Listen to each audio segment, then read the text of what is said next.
Machadinha aí, viu, Bruno?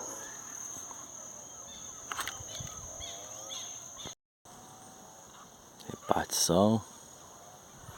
Aqui é um pasto. Água com força. Aqui é entroncamento que vai para esse pasto. Esse pasto que eu acabei de filmar aqui. Aqui vai para esse outro pasto.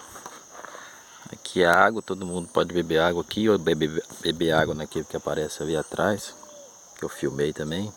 Aqui é água. Aqui, essa água aqui pega 3 pastos, né? Aqui cai no corredor, vai parar lá no curral, daqui a pouco eu chego no curral. Aqui eu tô na metade do sítio, aqui para baixo tem uma beirada aqui de um brejo, nessa época guardar seco é muito bom. Olha como é que tem capim. Cor da terra, terra boa, né? Põe aqui na claridade só, não é terra amarela.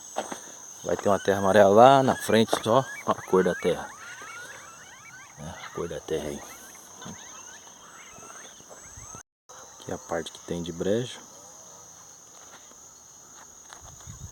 Vai dar um meio alqueire, né? Uma terra que tem uns morros, mas muito boa de água. Vou chegar agora em mais uma água ali. Mais uma represa, não é a mesma água, é uma mina também. Todas as minhas águas nascem no sítio. São minas. Entendeu? E aí eu fiz o aterro e fiz as represas, né? São minas, água não seca. Aí placa solar para poder mandar água onde é que precisa. Aqui tá a placa solar, uma bomba. Aqui tem um poço onde é que a gente põe os peixes também. A terra aqui ela dá uma mudada de cor, né? Diferente. Mas é tudo preservado à beira da água.